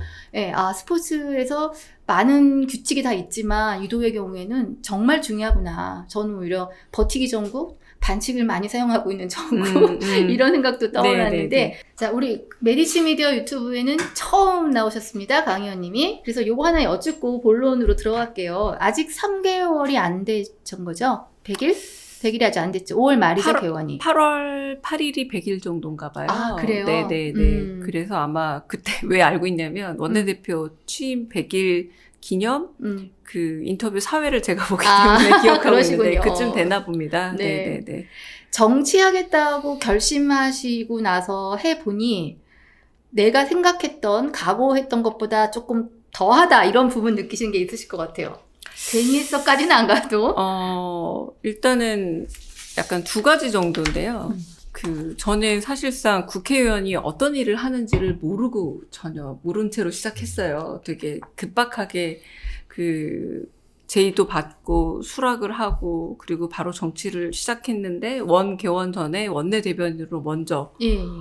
시작을 해서 방도 없이 인터뷰 다니고 막 이랬었거든요. 너무 바쁘길래 이게 원래 이렇게 바쁜 건지 아니면 제가 원내대변인을 해서 바쁜 건지 했더니 이번 정국이 좀 굉장히 바쁜 정국이다라고 얘기를 하시고 지금 같은 8월에는 원래 본회의가 열리지 않는다고들 하시더라고요. 예. 근데 본회의도 열리고 그래서 야 정말 거의 분단위 초단위로 시간을 쪼개서 쓰고 있구나. 안 보이는 국회의원분들 다 노는 줄 알았다고 조금 죄송하다는 생각이 첫 번째 들었고 예. 두 번째는 지금 많은 분들이 실제로 느끼고 있을 텐데 윤석열 정부가 너무 무도하잖아요. 거부권을 쓰는 그 속도가 법안이 의결이 돼서 전달되면 그래도 지난번 총선 전만 하더라도 한 보름은 고민하는 척도 하고 하더니 이제는 바로바로 막 비행기 안에서 호놀룰루 가면서 전자결제하고 기다렸다. 이번에도 왜 6개 법안이 넘어갔는데 휴가 중에 결제할 거다라는 설이 파다하잖아요. 사람이 조금 염치라는 것 혹은 나쁜 말로 눈치라는 걸 완전히 잃어버리게 돼서 그런 사람이 권력을 갖고 있을 때 얼마나 무도해지고 한편으로 많은 우리가 지키고 있는 상식이라는 것들이 쉽게 무너지는지를 경험하다 보니까 야 이제 진짜 버티기로 좀 들어가야 될 순간이 왔구나. 그러니까 제가 또 하나 느낀 게 뭐냐면 강 목사님 너무 잘 아시겠지만 대통령이 가진 권한이라는 게 어마어마하게 크더라고요. 행정에 대한 행정부 수반이기도 하지만 이번에 이진숙 씨도 그렇고 어느 시절에 김문수가 또 그러니까 이 인사권하고 행정권 두 개를 가지고 있는 사람이 국민들의 눈치를 안 보게 될 때라는 걸 딱 드니까 굉장히 이거는 입법기관으로서 힘을 휘두르는 게 아니라 잘 버티고 그리고 한편으로 머리를 아주 열심히 잘 써서 묘책을 마련해야 되는 거라 생각이 들어서 제가 밖에서 봤던 국회 일보다 훨씬 더 좀 고민할 일이 많다라는 걸 또 두 번째 좀 느꼈습니다. 네. 예전 처음 시작부터 이 정부는 눈치 안 봤고요. 이제는 거의 쌩까는 수준이 그러니까 점점 더 심해지니까요. 네. 이제는 물불을 안 가리는 것 같고 우리 강 의원님은 제가 보니까 오늘 홈페이지 들어가서 봤거든요. 그랬더니 대변인 브리핑 한 게 거의 매일 있고 하루에 3개 이렇게까지 네. 하시더라고요. 네. 와, 이걸 어떻게 논평을 다 하시나 생각이 들고. 원래 초선 의원은 이렇게 존재감이 있기 어렵거든요. 그런데 우리 강 의원님은 초선이신데 그 존재감이 거의 한 3선 이상? 네. 준비된 의원 같은 느낌을 네. 정말 받습니다. 거기 들어가면 좀 주눅 들어서 대부분 맥을 못 쓰는데 잘하시는 것 같아요. 첫 번째는 제가 원내를 비롯해서 당 내에도 아무도 아는 분이 없었어요. 그래서 아예 그거 있죠. 하룻강아지, 정말 하룻강아지라서 저는 하고 싶은 말을 논평이든 할 수 있는 기회가 생긴 게 너무 다행이고 숨통이 트이는 거예요. 너무 힘들지 않아요? 하루에 그렇게 2-3개씩 힘들어요. 논평하려면. 힘든데 글쟁이들의 기본적인 거 있잖아요. 그러니까 오늘이 월요일이잖아요. 수요일 날 제 당번이거든요. 그럼 오늘도 쓰고 싶은 내용들을 머리에 담아놔요. 어허. 이거 나 수요일 날 써야지. 이라고 요거는 꼭 써야겠다. 그래서 늘 과거에 컬럼리스트 할 때도 일주일에 한 번 턴이 돌아오면 일주일 내내 머릿속에 글 쓰지 않습니까? 그쵸. 똑같이 저도 이제 논평을 일주일에 2번 쓰는데 그거를 이거 써야지라고 생각하고 하면 너무 답답하고 과거보다 어떤 점에서 이걸로 내가 하고 싶은 이야기를 그리고 아주 단정하고 좀 정확한 언어로 표현하고 싶다라는 생각을 갖고 있을 때 내 기준에 맞게끔 글이 나오면 쾌감이 있더라고요. 그러니까 다른 분들의 평가도 중요하지만 이건 내 기준에 좋다. 예. 모든 글 쓰는 분들이 동의하는 네, 네. 이 정도면 됐다 싶은 글들이 나오면 그래도 피로를 좀 잊고 이렇게 되는 듯합니다. 네. 타고나신 분이네. 삼관왕. 신춘문예 삼관왕 아무나 하는 거 아님? 자, 발의하신 법안도 몇 개 이미 되시는데 제 눈에 딱 들어온 거는 글로벌 간첩 처벌법. 네. 이거 최근에 우리 비밀 요원 털린 네. 거 이거랑 맥락이 있는 거죠. 근데 사실 제가 접근했던 이유는 예. 문체위라서 접근을 했던 거예요. 뭐였냐면 산업 스파이들도 예. 정말 중요한 우리나라 정보들, 특히 첨단화되고 있고 되게 지식정보화되고 있는 게임 아이템이라던가 이런 것들도 네, 네. 이런 프로그램이라던가 점점점 이런 스파이 개념이 많아지는데 이게 북한을 의미하는 적국 말고 외국일 경우에는 매우 어려워서 특히 동맹이라고 하는 이제 미국 같은 경우는 이런 것이 침범을 당해도 아주 대책이 없더라고요. 좋죠. 네, 그래서 지금 도청 문제 그때 말씀하신 네, 네. 것처럼 뭐 우리는 아주 우호적인 관계니까 괜찮다라는 게 아. 세상에 어디 있습니까? 앞으로는 그게 지식 안보라는 개념이 매우 중요해지니까요. 과거에 이제 휴민트, 뭐 시긴트 이런 것만 중요한 게 아니라 앞으로 이제 우리가 가지고 있는 많은 지적 재산권도 다 다 안보 돈이 자산이 되어 있단 말이에요, 이미. 그래서 그게 답답해서 사실은 발의를 하려고 들어와서 얼마 안 돼서 한 5월 정도 발의를 사실 하려고 했어요. 그런데 뭐 때문에 조금 주저하고 있었냐면 이제 이 간첩이라는 말을 혹시나 행정부에서 남용하게 될 여지가 없을까 싶어서 국가보안법이나 다른 법들을 같이 살펴보고 있었던 찰나였는데 한동훈 법무장관이 제가 보기엔 실수를 한 거죠. 그쵸, 그러니까 실수했어요. 이슈 메이킹에 워낙에 유능하신 분이라서 이번에도 그 수미테리 사건이나 이런 거가 좀 흥미롭다 생각을 하셨던 것 같고 그래서 민주당의 발목을 잡고 싶었다고 생각했던 한데 명명백백하게 한동훈 법무장관 시절에 법원행정처에서 이 법은 안 된다, 개정은 안 된다라고 제대로 된 명문화에서 발목을 잡아놓은 거였고 법무장관이니까 진짜 관심 사안이었으면 충분히 그때 해낼 수 있었거든요. 그래서 그런 차원에서 제가 준비가 돼 있어서 바로 말이 나오자마자 발의를 할 수 있었습니다. 네. 진짜 말 잘하시네. 네.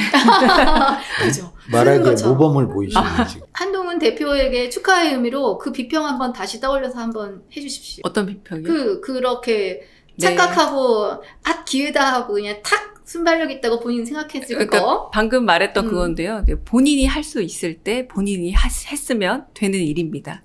네. 할 수 있을 때 합시다.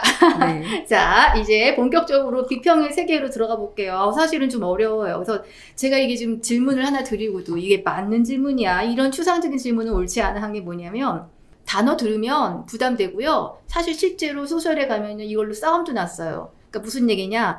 등단, 문단에 오지 않은 정식으로 평론가란 이름을 갖지 않은 일반인이 무언가를 평론하는 거에 대해서 굉장히 사납게 너가 무슨 자격으로 이렇게 실제 그런 사례도 있어요. 그래서 기성 작가와 일반들 간의 다툼도 있고 한데 비평이라는 말의 이 비평은 말의 세계에서 어디쯤 있는 것이냐 이게 질문이 성립이 가능합니까? 뭐 평론가시니까 예. 본인이 말씀하시기는 그럴 거고 우리 저기 말에 평단이라고 있지 않습니까? 평단. 그 소위 평론가의 지위를 획득하신 분들 어디 신춘문예 평론으로 등단을 하시거나 뭐 이런 분들이 이제 평론가들이신데 사실 그것도 저는 이제는 뭐 자격을 갖고 있는 분들만 평론하고 비평할 수 있느냐 그건 아닌 것 같고요. 그건 또 하나의 그 엘리트주의이고 그게 어떤 기득권이 될 수 있고 사실 누구나 저는 비평하고 평론할 수 있다. 실제로 또 생활에서 뭐에 대해서 자기 어떤 감상을 얘기하거나 아니면 그것에 대해서 평가를 하거나 뭐 자기 나름대로 그걸 해석하거나 이게 다 평론 아니겠습니까? 저도 이제 글을 쓰다 보면 어쩔 수 없이 이제 그 평론, 비평에 해당하는 내용이 들어가죠. 어떤 걸 뭐 설명하기도 하고 어떤 걸 묘사하기도 하지만 내 어떤 평가를 넣는 내용들이 들어가게 되거든요. 지금은 뭐 만인이 다 저는 이제 평론가라고 생각하고요. 대신에 이제 그런 거 많이 얘기하죠. 뭐 비방, 비난, 비평의 차이. 예, 그러니까 비방은 정말 사실이 아닌 걸 가지고 하는 거고, 비난은 잘못된 걸 지적하는 거죠. 그렇지만 비평은 칭찬하고 이런 것까지를 다 포함하는 거죠. 저는 이제 그 독후감에 비유해서 좀 보면, 네네. 책을 읽고 이제 우리가 글을 쓰거나 그거에 대해서 말을 하는 거에도 이제 3단계가 있거든요. 첫 번째가 독후감이라고 해서 이제 감상의 수준, 감상문이 있고요. 그 다음이 이제 리뷰가 있죠, 리뷰. 책을 읽고 그 내용에 대해 리뷰를 하고. 마지막 단계가 이제 서평인데, 일종의 비평인데, 감상문은 그야말로 이게 자기 느낌, 개인적인 느낌을 말하는 거고. 근데 리뷰가 되면은 약간 사적에서 이제 공적인 부분이 가미가 되죠. 그 책에 대해서 객관적으로 이렇게 소개를 하는 게 되고, 이제 서평, 비평이 되면 그야말로 자기의 관점에서 그 책에 대해서 이제 소개를 하는 거니까 누구나 다 이런 글은 쓰지 않나 싶습니다. 자격은 누구나인데 그래도 갖춰야 될 요건이 안 되면 그거는 평론이나 비평이 안 될 수도 있다고 생각해요. 강연님. 그래서 저는 그 비평가를 얘기할 때 혹은 비평 행위를 얘기할 때 예. 그 영어로 criticism, critic이라고 표현을 하고, 이게 우리가 위기의 순간이라고 얘기할 때 crisis, critical point랑 예. 어원이 같습니다. 근데 전 그게 비평이라고 생각해요. 위기가 어딘지를 짚어내는 능력이 있는 사람이 비평가라고 생각을 합니다. 글 잘 쓰는 능력은 전 두 번째라고 봐요. 그래서 이를테면 제가 비평가이기 때문에 저는 지금 정치 비평을 하다가 정치인이 될 수 있었다고 생각을 하는 게, 어디가 위기다, 이게 위기다라는 걸 정확하게 자꾸 짚는 훈련들을 해온 거죠. 그러니까 작품을 볼 때도 그렇고, 영화를, 그러니까 제가 그래서 조금 유연했던 거는, 그러니까 언론으로도 넘어가고, 뭐 매체 비평도 하고 이럴 수 있었던 것도, 위기일 때 이게 문제다라고 말하는 그 좀 용기가 있었던 것 같아요. 예를 들어서 뭐 영화라든가 책이라든가 이런 걸 음악이라든가 비평을 하실 때 그때 위기는 어떤 거죠? 그때 이제 그때는 위기를 작품 안에서 찾는 거죠. 이 작품에 있어서 가장 중요한 순간을, 그러니까 발단 전개 위기 절정 결말의 위기입니다. 위기가 그렇다기보다 이 작품을 평범한 작품과 비범한 작품으로 나눈 어떤 지점이 보이는 거죠. 그런 게 이를테면 차별을 그렇죠. 크라이시스가 되는 거고 위기의 순간이 되는 거고, 그게 바로 이 작품을 비평적으로 가치 있게 만들어준 어떤 지점이 딱 되는 것들이 있거든요. 그래서 오늘 저는 원고를 보면서도 역시 비평을 아신다는 생각이 들었던 게, 이를테면 아주 결정적인 한 대사가 있는 것만으로도 어떤 작품은 예. 존재 가치가 생겨요. 시구도 마치 치가 저는 정말 뭐 처음부터 끝까지 절창이라서 훌륭한 시는 아닌 것 같아요. 어떤 한 딱 구절, 한 단어가 내 뇌리에, 누군가의 독자의 뇌리에 남아버렸다. 그럼 그건 그 절창이 되거든요. 그리고 전 대중가요나 클래시컬한 음악도 똑같다고 생각해요. 전체적으로 흘러가지만 어떤 한 지점이 탁 마음을 건드렸을 때 크리티컬해지는 거죠. 네, 네. 그래서 저는 어떤 그 중요한 이 작품을 가늠하는 한 지점을 발견하는 능력이 비평가의 능력이라고 보고, 그런 방식으로 사실 제가 등단했을 때 문학은 끝났다고 했어요. 문자 세대는 쇠망했다. 2005년이죠. 네, 이제 영상 세대에 완전히 자리를 내줬다라고 하는 위기의 순간이라서 훨씬 더 애정을 좀 느꼈고요. 제가 언론 비평으로 넘어갔을 때, 저널리즘 토크쇼 제이 갔을 때도 사람들이 기레기라는 말을 그냥 일반적인 멸칭이라기보다 일반어처럼 사용할 때였어요. 언론이 이제 위기를 넘어서 이제 절벽으로 떨어지고 있다라고 생각할 즈음이라, 그 언론 비평 시작했을 때 어디에서 위기가 왔고 어디가 문제점인가를 들여다보는 게, 그러니까 좋은 의미로, 이거는 이제 저의 그 지적인 호기심 측면에서 너무 재밌더라고요. 그 언론 비평을 들여다보는 게. 내가 항상 이렇게 들어보면 그 남들이 이렇게 지나칠 수 있는 부분을 찾아내서 그걸 뾰족하게 만들어서 네. 그 얘기를 하시는 것 같고, 우선 늘 들어보면 되게 박식하시거든요. 박학다식 의원님? 하세요. 예. 그런데 그렇게 되면 이제 되게 잘난 체 한다는 느낌을 줄 수 있거든요. 맞아요. 근데 그런 느낌이 희한하게 안 들어. 오늘 그러니까 칭찬이 바닥에 깔린 다행입니다. 고충 이 아는 상담소예요. 체를 네. 거의 잘난 체로 하지 않으셔. 오. 근데 늘 들으면 배울 게 있고 새로운 걸 듣게 되고 또 또 그럴 수도 있겠구나 하는 생각을 들게 만들고 그런 내용을 또 쉽게 전달을 해요. 네. 되게 쉽게 어려운 내용을 되게 쉽게 얘기하고 남들이 못 보는 부분을 이렇게 거기에 이렇게 스포트라이트를 비추는 능력이 있으신 것 같아요. 이 메디치 미디어의 진행자는 조금 짓궂어요. 그래서 제가 아까 들었어요. 당번은 수요일이니까 오늘은 대변인 논평을 안 하셨다는 얘기죠. 그게 네. 일종의 나름의 또 상도덕도 있습니다. 자, 제가 네네 그래서- 매우 쓰고 싶지만 그죠? 네, 자, 네. 제가 지금 그 포인트를 네, 읽은 네, 거예요. 네, 네, 네. 자, 그래서 오늘 메디치 미디어 이 퇴근길에 우리 강유정 대변인님이 머릿속으로 오늘 이 건에 대해서는 나는 이렇게 비평하고 싶었어. 자, 기회 드리겠습니다. 오늘요? 지금요. 예, 아무거나. 사실 제가 지금 가장 쓰고 싶은 건 통신조회 문제입니다. 아, 네, 심각했죠. 통신조회라는 게 이 검찰권이 얼마나 무도한지를 보여주는, 그게 원래 1개월 이내에 통보가 되어야 되는데 6개월까지 유예를 할 수 있다고 하더라고요. 근데 이걸 6 더하기 1 해서 7개월 유예를 한 겁니다, 지금. 그 일은 자의적으로?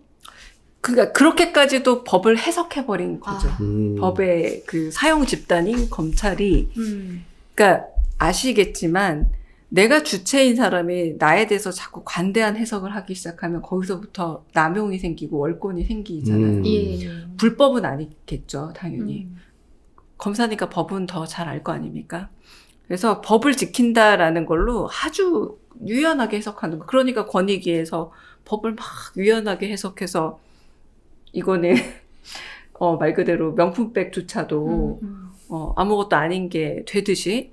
근데 그게 타인에게 얼마나 치명적인 영향을 미치는지 생각을 해보면 한쪽이 힘을 가진 쪽에 법을 유연하게 사용하다 보면 다른 쪽은 엄청나게 그 피해를 예상 불가능한 피해를 얻게 되는 거 아닙니까? 추측이 불가능한. 제가 그 이명박 정부 때, 그러니까 참여정부, 노무현 정부 끝나자마자 이제 불과 한 2-3살 사이에 제 금융 정보를 조회해봤다고 검찰에서 네. 사후에 네네네. 계속 연락이 오는 거예요. 뭘 저 털려- 같은 사람 뭘 털 게 있다고 뭐라도 잡아내려고 노무현 대통령 관련 내용을 뭐라도 잡아내기 위해서 전 연설비서관 계좌까지를 다 터는 걸 보고 방금 얘기하셨듯이 이제 권력은 늘 자기 증식을 하려고 그래요. 그래서 초과 권력화 될 수밖에 없어요. 그래서 권력 스스로 정말 절제하고 맞아요. 예. 하지 않으면 맞아요. 권력은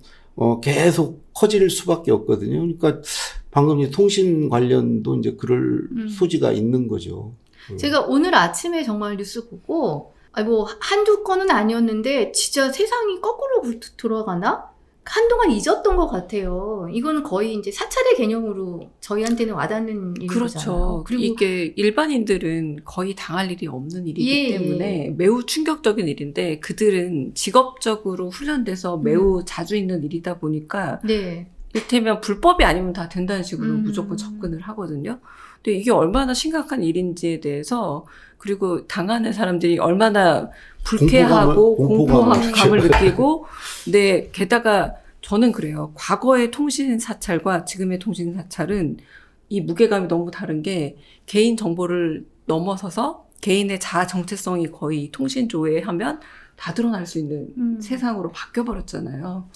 그래서 이 문제는 진짜 좀 작정하고 얘기를 해야 될 문제다라는 생각을 머릿속에 계속 하고 있습니다. 개인정보가 중요한 거는 A정보와 B정보와 C정보 딱 만난 순간 이게 엄청난 정보가 되는. 맞아요. 자, 그래서 우리 강유정 대변인님, 그 건에 대해서 오늘 논평을 지금 즉석에서 하신다면 한 줄이라도 뭐라고 해주시겠습니까? 그러니까 지금 좀 전에 말씀드렸던 그 내용일 것 같은데 가령 이번에 그 이전에 윤석열 대통령 통화가 명의로 된 전화가 통화 기록이 나와서 개인폰? 네, 예. 그래서 거기에 대한 통신에 대해서 영장 신청을 했는데 기각이 됐단 말이에요. 네. 그리고 이번에 관세청 마약 그 사건과 관련해서도 그 한편으로 또 통신 기록을 영장을 신청했는데 또 그것도 기각됐거든요.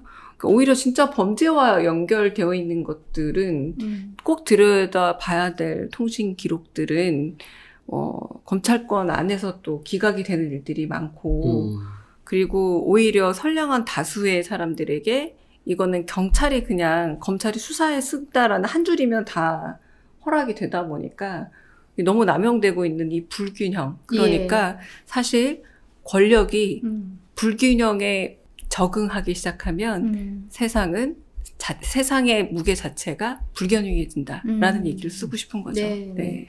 권력의 무게가 불균형해지면 세상의 무게가 불균형해진다. 네, 세상 자체가 기울어져 버립니다. 네. 너무 점잖게. 네. 아니 그게 점잖으시면서도 제가 그 쭉 대변인 논평한 거 보니까 되게 선동적이세요. 맞아요. 네. 대변인 바람 논평은 잘 잡으세요. 대변인 논평은 좀 선동적으로 쓰는 욱하게 사실은. 만들어. 네네. 나 김문수인데 그거 재밌게 봤어요. 네. 요새 젊은 친구들은 잘 모르더라고요. 저희 그 홍비가 네. 유인촌도 몰랐대요. 진짜요? 어린 친구니까요. 그렇죠. 98년생, 9년생 이런 친구들은 그럴 수 있겠습니다. 잘 모르는 겁니다. 김문수인데도 잘 몰랐다고 합니다. 네. 근데 말들이 다시 상기시켜도 정말 들을 수 그쵸? 입에 네. 옮길 수 없는 말들을 맞습니다. 너무 많이 네. 한 분들이 네. 계셔서 어떡하려고 저러나. 참. 대변인 업무는 비평의 영역이에요. 논평. 그렇죠. 굳이 말하면. 네. 팩트에 어긋나지 않지만 그 팩트를 어떻게 생각하는지를 논하는 그렇죠, 자리니까요. 그러니까 네. 똑같은 사안을 놓고도 대변인마다 바라보는 포인트가 다를 맞습니다. 것 같아요. 좀 다릅니다. 네. 네네. 그래도 하시면서 뭐가 제일 어려우시다, 지금. 제가 이제 요거는 공보국하고 얘기를 하다가 제가 그 뒤로 물러선 단어가 하나 있는데 예. 사도광산 때문에 제가 너무 좀 분노가 치밀어서 이건 외교가 아니라 외자를 써서 이제 외교 참사다라고 썼는데 이제 이 외라는 말이 일본에 대한 낮잡아 부르는 말이잖아요. 네. 이제 그러니까 그러다 외교의 보니 외가 아니라 이거는 외교 참사다라고 외교 참사다. 했는데 그 부분에 있어서 이제 공보국이 이건 자칫하면 외교 문제가 될 수 있으니까 요 단어는 그냥 내선일체 정부입니까로 바꿔주십시오라고 얘기했을 때 사실 이 단어의 맛에서 이 외교가 아니라 외교 정부다라고 했을 때 주는 그 훨씬 더 선동적이지만 그래서 그거는 알겠습니다 하고 제가 그 내선일체로 바꾼 기억이 나거든요. 그런 경험들이 좀 있습니다. 언어 네. 유희가 필요해요. 단어 하나를 고르는 데 있어서도. 맞습니다. 네. 그거 안 쓰고. 뭐 안 쓰고. 여러 가지 정말 질병에 해당된 단어들이 많잖아요. 모병도 풍년이다. 뭐 하고 있네. 뭐 이런 거 있는데, 잼병이다. 잘 못한다는 의미로. 원내 부대표단 처음 모여서 이제 자기소개할 때, 네. 이제, 저는 누구누구고, 이렇게 해서 원내대변인을 하게 되었는데, 조지다는 그 사전에도 등재되어 있는 조진다. 순우리말. 순우리말입니다. 비속어 아닙니다. 예. 제가 말로 잘 조지는 대변인이 되겠습니다라고 스스로 소개했던 기억이 있거든요. 네, 그러니까 그런 의미의 이제 잼병인 거죠. 네네. 네. 잘 조지고 계세요. 근데 혹시 뭐 그래도 이렇게 이쪽도 공부하실 것 같아요. 좋은 논평? 이건 조금 정말 저질. 이런 기억 남는 거 있으세요? 비평의 관점에서. 비평의 관점에서 저질 논평은 최근에 봤어요. 대통령실 논평이 가져야 될 나름의 품격과 그리고 품이라는 게 있거든요. 품이 좀 있어야 되는데 그렇죠. 탄핵을 오물 탄핵이란 표현을 썼죠. 스스로. 네, 사실 그래서 스스로에 대한 얘기인 건데. 지금 새로 바뀌었죠.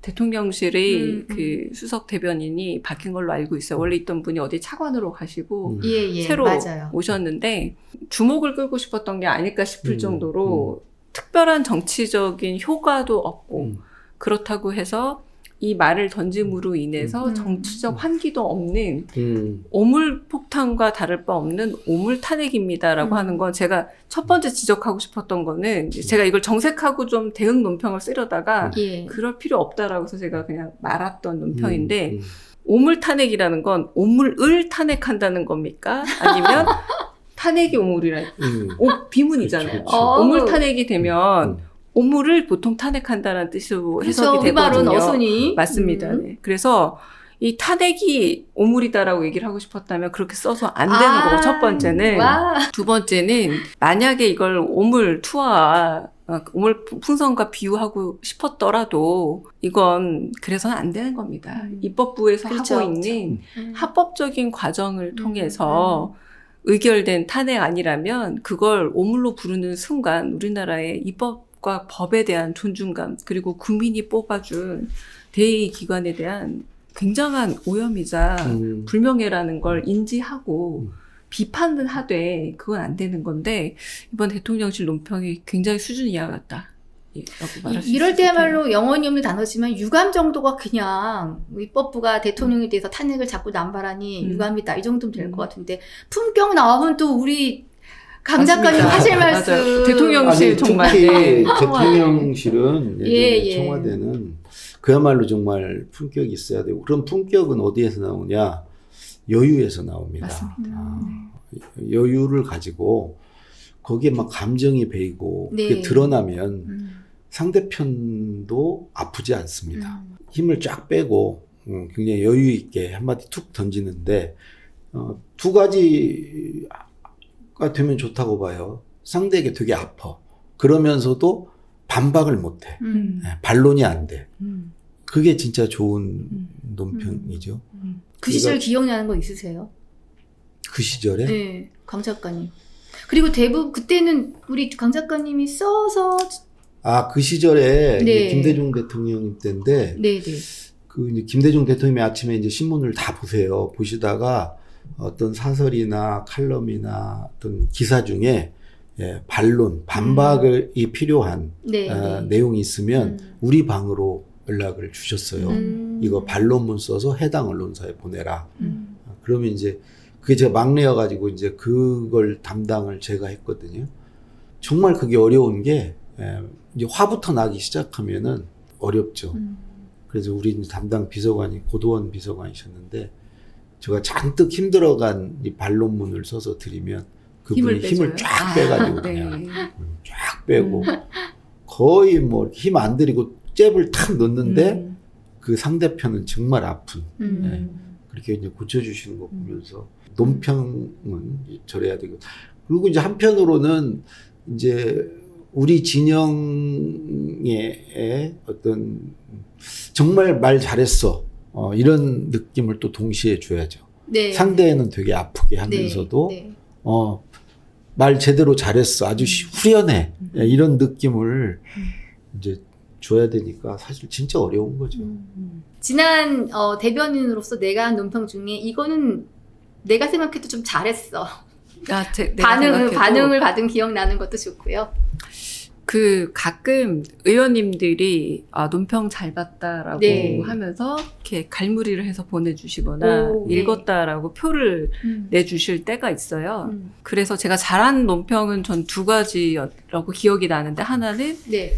그 주진우 검사 출신 의원이 사람의 죽음을 그 최혜병의 그 복무 수행 중에 죽음을 장비 파손에 비유한 것에 대해서 제가 좀 절절하게 논평을 썼거든요.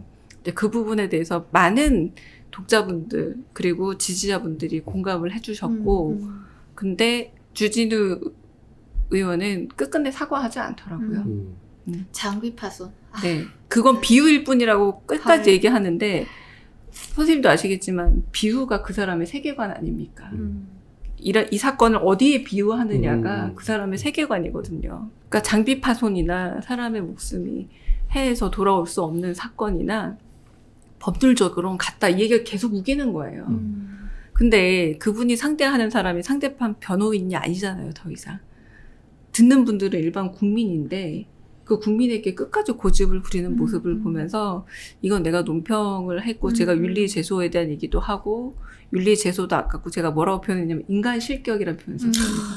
인간 실격 주진우는 윤리제소도 아깝다.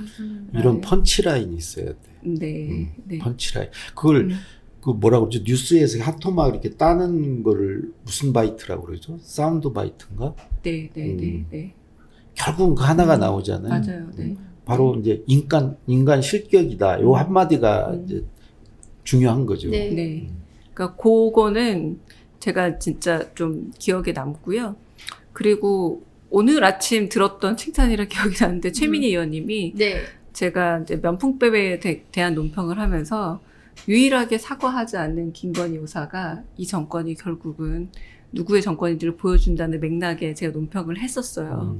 윤석열조차도 사과했잖아요. 그죠. 뭐 아내가 어설프게. 간절하지 못했다라는 둥 네. 이 사건에 있어서 혼자만 아무런 사과할까 문자만 한 대표랑 주고받지 사과를 하지 않았잖아요. 네, 네. 근데 그게 되게 인상적이었다라고 음. 말씀을 해주시더라고요. 네네. 유일하게 사과하지 않는.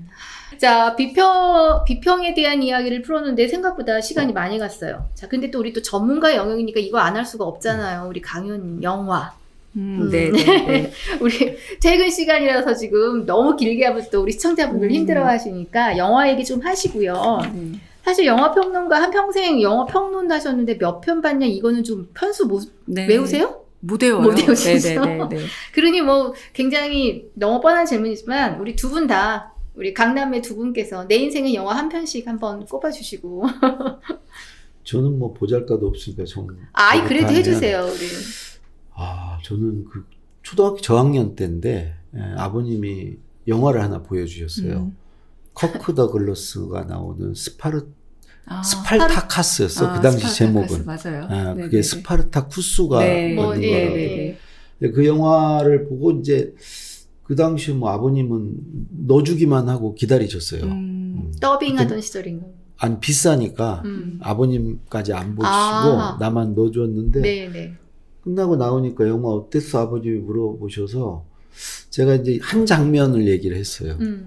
영화를 보면서 저도 깜짝 놀랐거든요. 영어가 들리는 거야.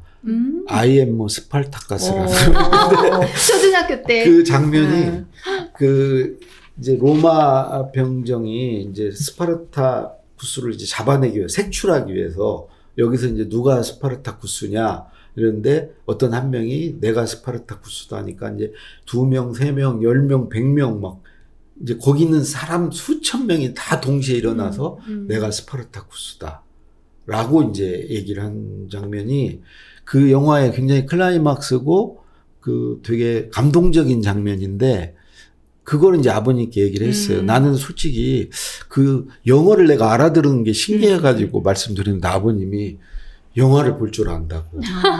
와, 얘가 어린애가 그 영화를 볼 줄 안다고 그래서 바로 또 하나 보여주셨거든요. 무기여 자리거라. 그 내 자다가 이제 나왔는데 아버님 또 물어보시더라고. 그래서 그 전쟁이 났으면 나라를 위해서 싸워야지 저렇게 도망가면 어떡하냐 그랬다가 그 다음부터 아버지가 영화를 안 보여주셨습니다.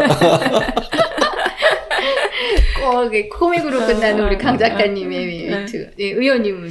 그러니까 저도 최고의 영화를 가끔 많이 물어보세요. 물어보죠. 근데 최고의 영화는 잘 안 떠오르고 매번 바뀌고요. 최초의 영화가 저도 기억에 나는 거예요. 제 인생 최초로 이게 영화다라고 다가왔던 게 저는 아마데우스였어요. 아마데우스를 저 똑같이 부모님이 젊은 세대시네요. 좋은 영화니까 제가 초등학교 5학년 때 그 좋은 영화니까 보고 오라고 티켓을 끊어서 주신 거예요. 근데 그때만 해도 초등학생 혼자 영화도 보러 가고 이랬거든요. 요즘 같지 않아서. 그래서 그 영화를 봤는데 나중에 알고 보니까 그게 아이러니더라고요. 뭐냐면 너무 재능 많은 사람이 그 무명인 공동묘지에 시체가 던져지는 순간에 그 이상한 슬픔이 있더라고요. 내가 너 알고 있는 너무나 유명한 사람인데 저렇게 허망하게 세상을 떠났구나 라는 거. 그리고 내가 그를 죽였다라고 얘기하는 무명의 음악가. 이게 너무너무 재밌는 거예요. 음악도 조숙하시네. 훌륭하고. 아예 뭐 스파르타쿠스하고 격이 다른데? 그래서 그 다음에 용돈을 모아서 아마데우스 그때 LP가 더블 LP판이었어요. 그 용돈을 모아서 그걸 사서 집에 턴테이블로 들었던 순간에 다시 영화가 생각나면서 너무너무 감격스러웠던 그 기억이 여전히 생생하게 남아있네요. 역시 장차 그 3개 부문 상계 부문을 받으실 싹을. 네. 그럼 혹시 근데 방금 얘기하신 게 최초 아까 요 방송 전에 의원님 했었던 말 너무 좋았어요. 어떤 상황에서의 맞아요. 기억에 남는 거. 네네네. 그런 거죠. 저는 제 인생의 책이 데미안인 이유도 이렇게 네. 막 비가 오락가락할 때 네. 비가 너무 많이 와서 교보문고에 그냥 들어갔거든요. 비 피하려고. 그러다가 데미안을 읽기 시작했는데 나가라고 할 때까지 읽고 서 있었던 거예요. 그러니까 와 비를 피하러 들어갔다가 책을 읽고 쫓겨서 나오는데 비는 멎었는데 세상이 달라져 있더라고요. 그게 여고 네. 시절입니까? 그게 중1 중학교 1학년. 저 중2 네, 때. 네. 저희 그거 이렇게 필독 도서로 맞아요. 이렇게 성강펜으로 지우면서 어거지로 맞아요. 읽기 했던 책 네, 중에 하나인데 네. 사실은. 이런 분이 되게 남학생들한테 인기가 최고였는데. 그렇게 딱 청초하게 이렇게 책 읽고. 책 열심히 읽고. 네. 네네. 최고였어요. 문학소녀. 자, 그러면 이제 영화 제목 나왔으면 혹시 기억에 남는 대사? 저는 그 기억에 가장 남아서 다른 분들한테도 많이 권하는 대사가 뭐냐면 마션이라는 영화가 있거든요. 네. 알죠? 그 화성. 화성에 혼자 떨궈져서 감자 농사. 이러지도 저러지도 못하고. 네. 근데 그 사람이 매일 그 화성에서 해가 질 때면 거기도 태양계니까 그냥 로봇을 끌고 지평선까지 쭉 그냥 가는 과정이 나오거든요. 의미 없이. 물어봐요. 왜 자꾸 가느냐. 그러니까 뭐라고 대답하 이게 저한테 굉장히 큰 위로가 됐는데 because just I can. 할 수 있으니까. 그것도 알아듣겠네. 뭔가. 네, 저도 알아들었어요. 저스트란 단어가 네. 또 맞아요. 너무 단순한 대사잖아요. 그냥 할 수 있으니까. 그렇게 낙오되고 어딘가에 갇혀 있을 때 할 수 있는 일을 하는 거. 그러니까 그게 그 당시에 저한테 너무 큰 힘이 되더라고요. 그래서 지금도 그 많은 분들이 또 여쭤보세요. 정치인으로 얘기하자면 아니 이거 자꾸 거부권 하는데 이거 왜 합니까? 예. Because just I can이에요. 오. 할 수 있으니까 하라고 주신 권한인데 내 권한 안에서 법 지키면서 할 수 있잖아요. 그걸로 버텨야죠. 그럼요. 할 수 있으니까 하는 겁니다. 네네. 저기 우리 브라더스 케미도 좋으신데 아이로 말고 위로 바꿔서 위로 바꿔서 네. 우리 강 작가님도 저는 I am 스파르타카스. 아, 또 하나 더 있다. 그 흑기사란 영화가 있었어요. 흑기사. 알죠. 아, 예, 예. 외국 영화인데 네. 거기에 오픈 더 박스를 내가 알아들었어. 아, 좀 깜놀했네. 아니 그러니까 강 중학교 작가님, 1학년 때 강 오픈 더 작가님은 박스 그러는 거야. 그러니까 알아듣는 걸로 기억을 아 신기했어요. 되게. 네. 알겠습니다. 야, 네. 자, 저거는 우리 한번 의원님 즉석답도 해봐요. 오늘 다 즉석인데. 이재명은 모차르트와 견줄 만한 인물 아닌가? 저는 오히려 모차르트는 자기가 얼마나 재능 있는지도 모른 채 재능을 낭비했잖아요. 네. 어떻게 보자면 너무 타고나. 그래서 신의 아들이란 표현이 있었지만 전 이재명 대표는 오히려 잘 여러 어려움 속에서 만들어져 가면서 더 단단해진 사람인 듯해요. 그래서 훨씬 더 그래서 우리 같은 평범한 사람들과 마음이 더 잘 통하는. 저 가끔 그럴 때 있잖아요. 너무 훌륭한 선수가 훌륭한 코치가 못 되는 경우.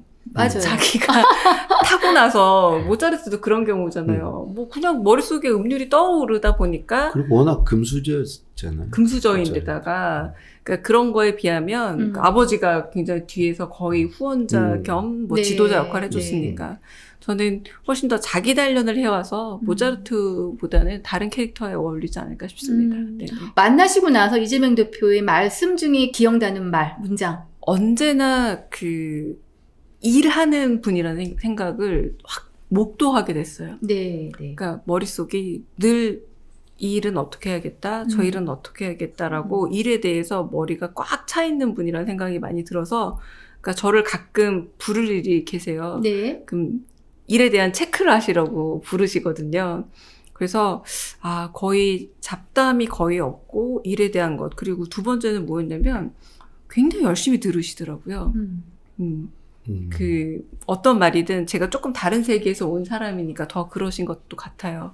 그래서 열심히 들으시려 하는 것도 저는 그 태도와 그 모습이 더 기억에 남았습니다. 그러니까 뭔가 말을 하려고 한다기보다 저를 만났을 때 많이 들으려고 하셨어요. 네네.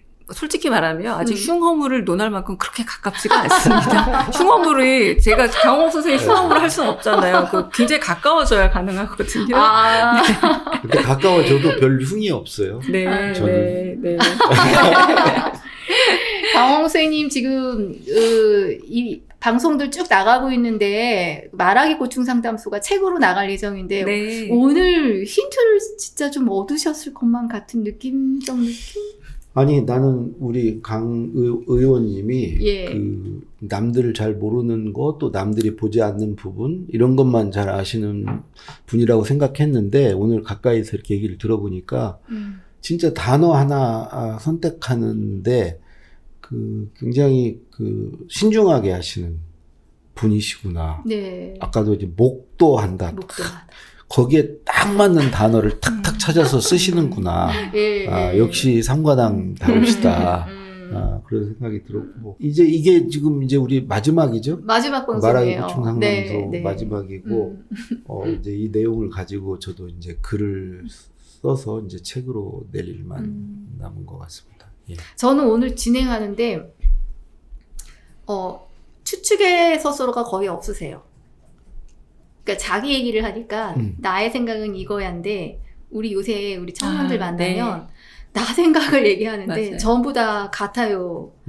예, 너무 많아서 저는 그건 가끔씩 나도 잘 모를 때 있으니까. 근데 오늘 말씀을 계속 듣는데 굉장히 서술어가 정확하게 떨어진다는 예, 지금 기억에 남았습니다. 딱 부러지시죠? 예. 자, 우리 강 의원님 시청자분들께 후원 요청하는 거 포함해서 인사 한번 해주시고요. 그다음에 강 작가님은 오늘 말하기 고충 상담소 마지막 편이니까 물론 녹화된 거 2편 남아있지만 예, 마지막 인사 책에 대한 또 예고편도 좀 해주시고 오늘 그렇게 마치는 걸로 할게요. 의원님부터. 네, 강유정 TV라고 한글로 쳐도 되고 TV를 영어로 쳐도 만나 보실 수 있습니다. 구독자가 얼마나 되죠? 지금 5만 6천 약하다. 정도. 50만은. 맞습니다. 네, 50만 만들어주세요. 네. 네, 그래서 열심히 저희 나름의 아이템도 많이 개발하고 있고요. 그리고 열심히 논평하면서 여러분과 소통하는 와중에 힘을 많이 얻고 있고, 후원도 제가 그렇게 말했습니다. 여러분에게 후원을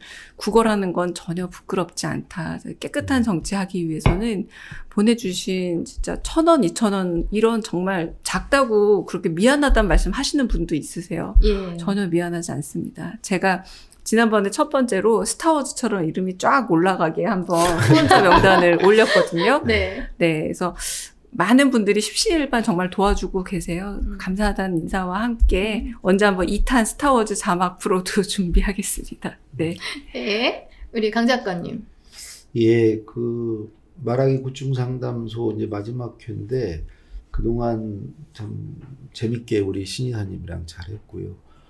되게 내용이 좋았는데 그에 비해서 이제 조회수는 좀 많이 안 나온 게 하나 뺄게 아쉽습니다. 이유 하나. 예. 알고리즘을 못 타서 그래요.